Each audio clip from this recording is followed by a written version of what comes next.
La vente de 12 paysages a commencé à 450 millions de yuans. Et c'est un enchérisseur au téléphone qui a finalement acquis l'offre de Qibaishi pour un prix record de 931,5 millions de yuans, soit 144 millions de dollars. Ce prix fait du maître le premier artiste chinois à vendre une œuvre à plus de 100 millions de dollars. Il fait aussi de l'album l'objet le plus vendu en Chine cette année. Qibaishi, qui a vécu entre 1864 et 1957, est un maître de la peinture chinoise qui se spécialisait dans les fleurs, les plantes et les paysages. L'artiste a créé ses chefs-d'œuvre en 1925.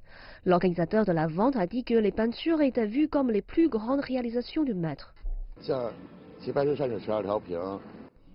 De nombreuses œuvres sont vraiment précieuses, comme les 12 paysages de Qibaishi.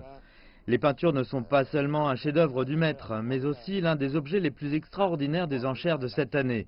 De nombreuses œuvres chinoises ont leur place dans les cercles artistiques chinois. L'album comprend 12 peintures. Chacune est conservée dans un tube d'1,80 m de long.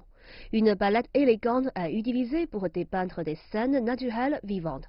On dit que Qibaishi s'était inspiré de la réalité de la nature qu'il a découverte lors de ses nombreux voyages à travers le pays.